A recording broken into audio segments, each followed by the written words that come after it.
Você já passou por uma situação em que alguém falou com você na rua, gritou o seu nome, você olhou em direção a ela, mas não viu ninguém? Ou alguém já chamou na sua casa, gritou alto, bateu no portão, você estava em casa, mas não ouviu? Hoje nós vamos dar seguimento ao nosso estudo de Apocalipse, falando propriamente das cartas escritas às sete igrejas. As sete igrejas, por mais que seja endereçada a elas, o número 7 no Apocalipse tem uma simbologia muito importante. Logo, por mais que seja endereçada a sete igrejas, sete significa perfeição, plenitude, significa ciclo completo, inteiro. Por que isso é importante de levar em consideração? Porque mesmo sendo endereçada aquelas sete igrejas, era para que toda a igreja daquele tempo lesse aquele texto. Não foi endereçado apenas para aquelas igrejas, mas para todos os irmãos, seja da igreja militante, seja da igreja triunfante, seja da igreja universal, seja da igreja católica, seja da união de toda a igreja. Olha, é importante a gente pensar nisso, por quê?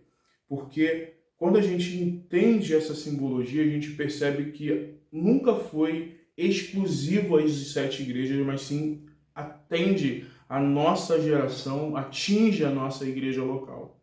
Então, a partir do capítulo 1 ao versículo 9 até o capítulo 3, 22, João começa a escrever a essas igrejas recebem essas cartas, faz todo sentido tudo que está sendo falado para elas, porque, gente, porque tinha um contexto.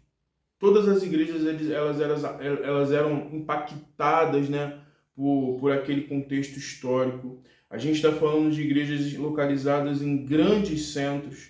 Apenas a igreja de Sardes que não está num grande centro cultural, mas as igrejas estão inseridas em grandes centros culturais, religiosos, né? Então João começa primeiro falando que o Filho do Homem, assim como diz em Daniel 7, 13 e 14, o Filho do Homem é aplicado ao Messias. Então, o que João faz? Ele traz lembrança ao texto de Daniel, falando para aquela igreja que o Filho do Homem andava no meio dela.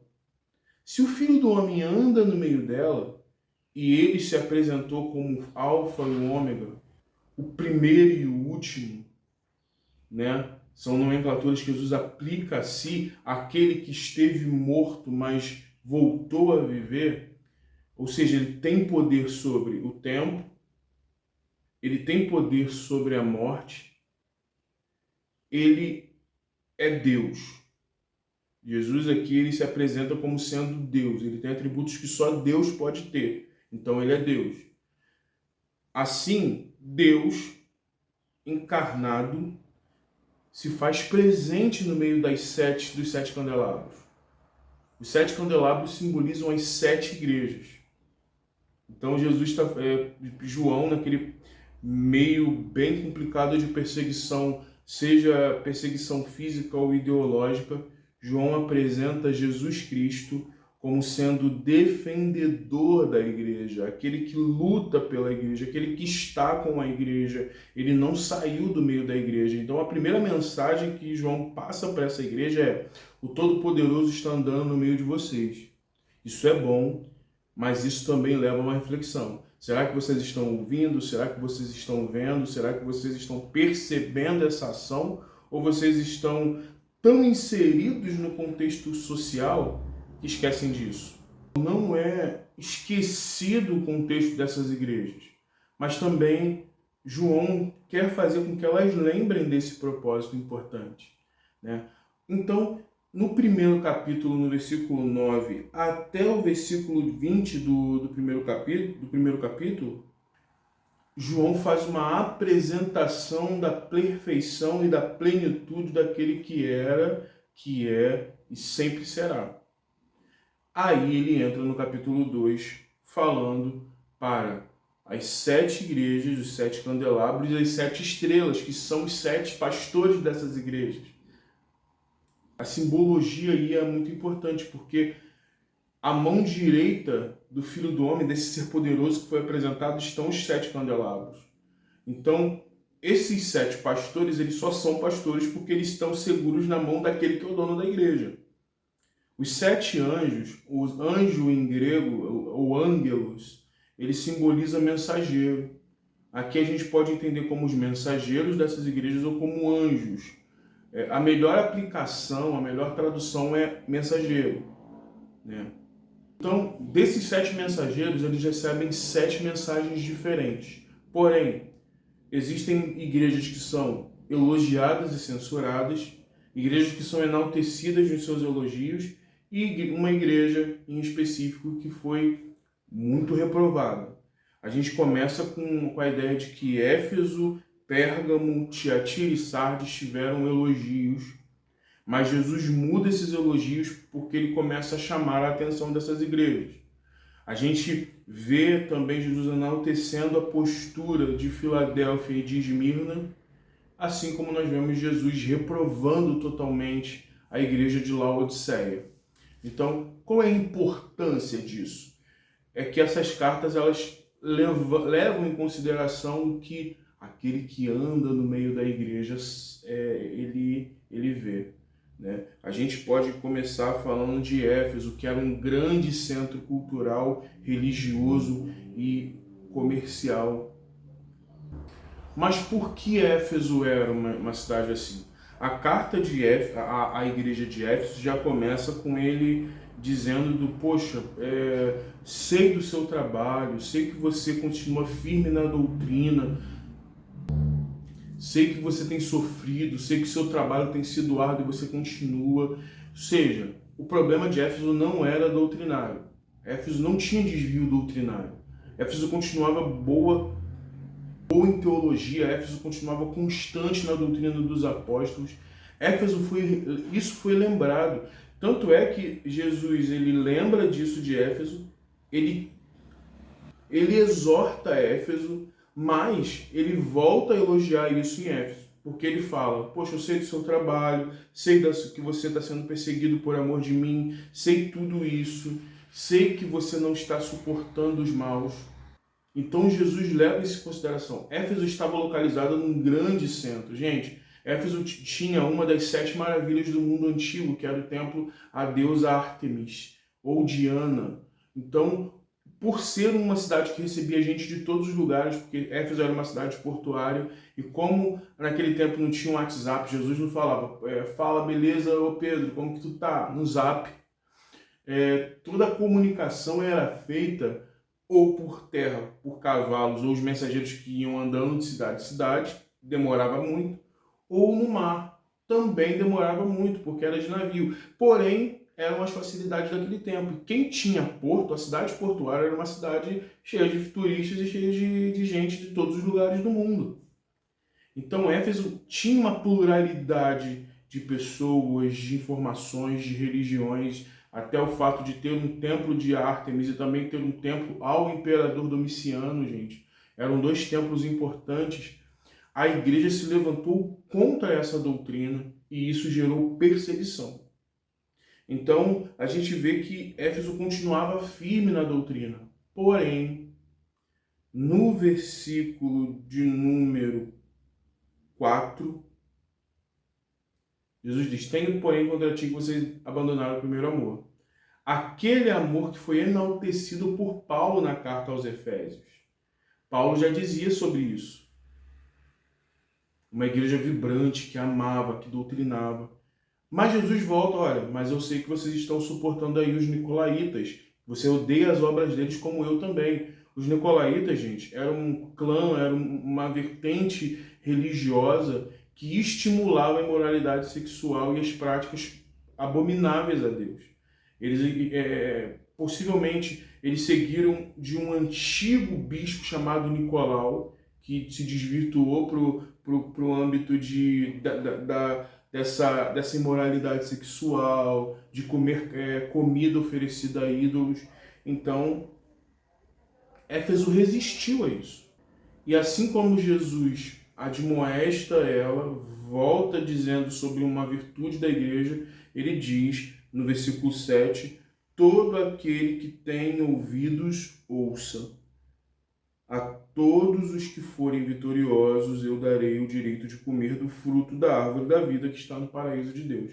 Então Jesus admoesta a igreja, fala do que eles estão fazendo bem, dá um alerta: vocês não podem só ter ouvidos, vocês precisam pôr eles para funcionar. Mas pastor, todo mundo que tem ouvido vai ouvir sim. E quem tem dificuldade, quem tem alguma deficiência, vai ouvir também. Porque essas cartas e o Apocalipse apresentam visões, percepções, não, até o cego vai ver, o surdo vai ouvir, o mudo vai falar, porque essas coisas vão acontecer. Falar no sentido literal, não, eles vão entender, porque o corpo entende essas situações. O que estava acontecendo era perceptível. Isso passa, gente, quando a gente vai no versículo 8, quando ele fala da igreja de Esmirna. É importante que também era uma cidade portuária, estava bem próxima ali de Éfeso, e Jesus começa dizendo, olha, o versículo, vou ler bem rapidinho, diz assim, olha, eu sei quanto você sofre pelo Senhor e sei que tudo a respeito da sua pobreza, mas você é rico. Sabe o que Jesus está dizendo?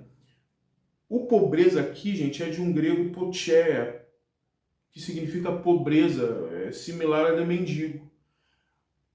Esmirna se posicionou com veemência contra uma prática pecaminosa. Isso fez com que a perseguição tirasse muita coisa de Esmirna. Então Jesus está falando para Esmirna o seguinte: a pobreza que vocês estão passando não tirou a riqueza do que vocês têm. Gente, aquele que anda no meio da igreja sabe o que a igreja é, sabe o que a igreja faz. Então Esmirna estava passando por maus bocados pela perseguição, porém era rica. Não é igual a igreja de Laodiceia, que acha que é pobre, mas é rica do que o mundo tem. Então, olha o que acontece. Jesus chama essa igreja a uma responsabilidade, dizendo para eles continuarem, porque o diabo ia lançar alguns irmãos ainda na prisão. Porém, Jesus enaltece essa riqueza. A riqueza aqui não é riqueza de dinheiro, é espiritual. Então, Esmirna era uma igreja espiritual. Esmirna era uma igreja que tinha muito ardor por aquilo que seguia. Isso a gente vê Esmirna sendo enaltecida. Ele diz que todo aquele que ouvir, pode ouvir, ouça. Aquele que for vitorioso não sofrerá segunda morte. Olha, eles estavam nessa iminência e foram reanimados a respeito de continuarem persistentes nisso. E chegamos a Pérgamo. Né? O que Pérgamo faz? Pérgamo, ela está numa localização, gente, na cidade. Dizem que os viajantes, quando eles passavam, chegavam do Oriente, olhando para Pérgamo, Pérgamo parecia um trono. E Jesus diz que Pérgamo é a cidade onde tem o trono de Satanás. Por que trono de Satanás, gente? Por conta dessa visualização que parece um trono, mas porque Pérgamo foi a primeira cidade a erigir um templo de adoração ao imperador romano. Também tinha um altar dedicado a Zeus, tinham o seu patrono, né, que era o deus da medicina, que era o Asclépio, que simbolizava uma serpente. Então, Pérgamo era um centro de culto muito forte. Isso fazia com que a igreja ali, muitas vezes, tivesse uns embates com essas visões, né? Eram muitas coisas acontecendo ao mesmo tempo. Porém, Pérgamo se mantinha firme, mas Jesus achou nele alguns irmãos que assimilavam a doutrina de Balaão. Vocês lembram da história de Balaão? Balaão foi aquele profeta, né, de outro povo que faz pecar o povo de Israel com a imoralidade sexual e comendo as comidas oferecidas aos ídolos. O que João está falando aqui, que Jesus está falando através de João, é que alguns irmãos estavam fazendo essas coisas. abrindo mão da sã doutrina e abraçando a imoralidade sexual, comendo comidas oferecidas a ídolos deliberadamente. Então, Jesus, olha, vocês estão se mantendo firmes, porém estão tolerando que esses irmãos façam isso, né? Você não pode ser uma igreja num contexto, nesse tempo, e abraçar as práticas pecaminosas desse mundo e achar que está tudo bem. Ou nós somos ou não somos. Você pode ser um bom cristão, mas se você tolera o pecado, acontece. Porque Jesus termina esse texto dizendo para Pérgamo mudar sua mente. Mudar sua mente, senão ele diz que subitamente virá e lutará contra Pérgamo e usará a espada que sai de sua boca. O que é essa espada que sai dessa boca? O Evangelho. O Evangelho, ele destrói as amarras da mentira. O verdadeiro Evangelho, o Evangelho de Cristo, ele destrói as amarras da mentira. Assim que ele termina de falar à igreja que está ali em Pérgamo, ele já vai para Tiatira. E ele faz uma admoestação muito importante. Ele diz: conheço vocês e sei que vocês estão fazendo mais agora do que faziam no início. Ou seja, Jesus reconhece: vocês estão evoluindo, mas eu tenho que vocês estão deixando que Jezabel ministre no meio de vocês. Gente, o texto não fala qual é o nome dessa mulher, porém, as sacerdotisas elas ministravam no Novo Testamento em alguns templos. Inclusive, tem uma parte que é mal interpretada, que Paulo diz que o véu, né, ele ficava na cabeça das mulheres e que elas não falassem no templo. Ele está falando para um contexto, porque existiam cidades em que as mulheres eram as sacerdotisas dos templos, em que aconteciam cultos dedicados a ídolos, existiam a própria questão do sexo cultual, gente, eram orgias organizadas para a deusa da fertilidade Azerá. Então, as mulheres ministravam nesses templos. Para que a igreja não fosse confundida, Paulo ele diz para aquela igreja específica que as mulheres não ministrassem, para que não fossem confundidas. Então, mas a Bíblia é machista. Não, gente. O que está acontecendo ali é uma questão cultural, contextual. A gente volta aqui à igreja, o problema na igreja de Tiatira não era que a mulher ministrasse, mas sim que essa mulher influenciava os irmãos da igreja, ela era uma mestra, e ela influenciava os irmãos da igreja a participarem dos cultos sexuais e da comelância de carne dedicada a ídolo. Por isso que ela é advertida, porque Tiatira deixa que essa mulher ministre. Você pode ser participar de uma igreja abençoada e abençoadora. O que acontece, gente? João fala para esses irmãos, Jesus fala através de João, né, que eles se voltem para Deus. Jesus diz: se voltem a mim, abandonem suas práticas sexuais, suas práticas imorais e eu vos perdoar. Porém, a ela, eu já avisei, ela não se arrependeu, então eu vou ferir de morte ela e os seus filhos. Seus filhos aqui não está falando dos filhos, não, está falando daqueles que continuarem a seguir com ela essa prática. Então a igreja de Tiatira tinha esse dilema. Era uma igreja constante que estava em evolução, porém precisava abandonar a prática dessa sacerdotisa que aqui é chamada de Jezabel, fazendo alusão àquela mulher de Acabe, que foi comparada até um demônio, né? Tudo que ela fez, né, no texto e a perseguição ao profeta. Então, é uma denúncia muito grave. Mas ele diz: mas vocês, de Tiatira, que não seguiram ela, que não seguem ela, que estão até sofrendo porque não seguem ela, eu não vou cobrar mais nada de vocês, mas que permaneçam firmes. Só isso. Então Jesus reconhece que existiam irmãos que estavam se enveredando no caminho dessa Jezabel, porém ele sabe, porque ele conhece a igreja dele, ele anda no meio dela. E ele diz até o seguinte: vou ferir ela com uma doença de morte para que saibam que eu sou o Senhor que sonda os corações. Jesus sabia, gente. Jesus não está longe da igreja. Jesus está no meio da igreja, então ele sabe da igreja. Assim como ele está andando na igreja que está bem, ele está andando na igreja adoecida. Ele sabe o que fazer, ele sabe como fazer. Né? Ele passa de Tiatira e vai para Sardes. O que Sardes tem? Parece que está viva, mas está morta. Pum! Jesus começa a carta a Sardes dessa forma. Então Jesus diz, olha, voltem a ser o que vocês já foram, voltem a viver. Gente, isso ainda é menos pior, tá? Isso é muito ruim, mas é menos pior do que a igreja de Laodiceia. Que Jesus diz para ela que parece que está viva, está quente, parece, mas está morna. Ser morno é pior do que estar morto. Ou você está vivo ou você está morto. Se você está morto, você pode ser ressuscitado. Mas se você tá morno, se você está meio morto, você não pode ser ressuscitado. Você está meio morto. Então a igreja de Sardes, e Jesus já admoesta essa igreja, que estava num centro bem interessante. A gente acha que a igreja aqui com menos potencial cultural, era uma cidade pequena, né? Porém, a igreja estava... a igreja é cidade pequena, não vou dar meu melhor, não. Jesus admoesta a voltar. E ele diz, mas eu sei que tem gente aí que não sujou as suas vestes. Eu disse, gente, Jesus sabe. E chegamos a Laodiceia. No versículo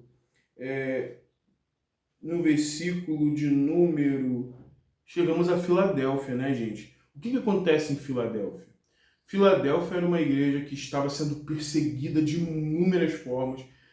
A igreja estava sendo atacada por nicolaítas também, estava sendo atacada por outros judeus que não aceitavam a conversão dos irmãos ao cristianismo, mas Filadélfia se mantinha fiel. Então Jesus enaltece o trabalho dessa igreja e fortalece o seu espírito, dizendo o seguinte, olha, é importante, no versículo 8 ele diz, conheço bem as suas obras, você não é forte, mas tem procurado obedecer a minha palavra e não tem me negado meu nome. Então Jesus diz que abriria uma porta que ninguém fecharia. Ele reconhece que não é uma igreja forte, mas ele reconhece que mesmo nessa fraqueza, ela se manteve fiel. É um quadro do homem, né, gente? A gente não é forte, mas é na nossa fraqueza que nos tornamos fortes, né? Quando pensamos que somos fracos, é aí que estamos fortes, né? Porque nós entendemos que quem fortifica é o Espírito Santo, né? Você não é forte porque você é forte porque o Espírito que habita em você e naquele que crê, ele nos fortalece. Então Jesus, ele, além de enaltecer que abriria uma porta que homem algum fecharia, ele também diz o seguinte, eu farei com todos aqueles que sustentam as causas de Satanás enquanto afirmam ser judeus, mas não são. Eles são mentirosos. Farei com que caiam aos seus pés e reconheçam que é você aquela que eu amo. Jesus está falando, olha, eles vão perceber, eles vão ver, eles vão testificar que o amor de Deus está sobre vocês. Perseverem nisso. Entende? Porque é uma igreja obediente, que teve a perseverança. Então Jesus fala sobre as coisas que ele faria através daquela igreja. Isso é importante porque muitas vezes a gente pensa que nós vamos sucumbir, que as coisas não vão acontecer, a gente precisa apenas confiar e continuar fazendo, né? E aí chegamos finalmente a Laodiceia, que é uma igreja que estava num lugar em que o aqueduto trazia águas mornas, né? Tinha um aqueduto que trazia águas de longe e essa água chegava morna lá. Então João usa essa referência, Jesus falando que vomitaria porque a água morna é ruim de beber, né, gente? Então Jesus faz uma comparação com a cidade. A igreja se amoldou àquela cidade, viveu aquela realidade. Isso fez com que eles vivessem naquele modelo de vida. Então você percebe o seguinte, quando a igreja para de ser marcante numa cidade e se torna igual à cidade, essa igreja perde o seu valor. A cidade não leva em consideração. A minha cidade é uma cidade violenta e corrupta, vou ficar na minha. Não, você precisa ser igreja. A igreja aqui estava inserida ali, mas não era relevante. E Jesus diz o seguinte, olha, eu conheço bem as suas obras, sei que você não é quente nem frio. Eu desejaria que você fosse ou uma coisa ou outra, né? Porém, já que você meramente morna, eu estou a ponto de vomitar você da minha boca. Você diz, eu sou rico, tenho tudo o que necessito, não preciso de coisa alguma, e não percebe que espiritualmente você é um desgraçado, miserável, pobre, cego e nu. Acho que é a palavra mais dura dessas cartas, porque Laodiceia estava inserida num contexto de uma cidade muito próspera e rica. Né? Só pelo fato de ter aqueduto que trouxesse água, só pelo fato de estar num ramo em que vendiam-se roupas e linho e púrpura, tudo isso contribuía para ser uma cidade rica. E a igreja começou a pensar que era a cidade. Existem igrejas nas cidades hoje, mas essas igrejas não podem ser cidades, elas têm que ser um lugar de cuidado, elas têm que ser jardim. Então aquela igreja, ela pensou tudo isso. Olha como Deus, Jesus, que anda no meio da igreja, vê essa igreja. Você é pobre, miserável, cega e nua. Então eu estou querendo vomitar você. Né? As cartas às 7 igrejas, elas falam sobre realidades que, por mais que sejam aplicadas a um contexto, falam conosco hoje. Existem igrejas que estão vivendo alguma dessas realidades. Existem pessoas crentes em Cristo Jesus que estão vivendo alguma dessas realidades.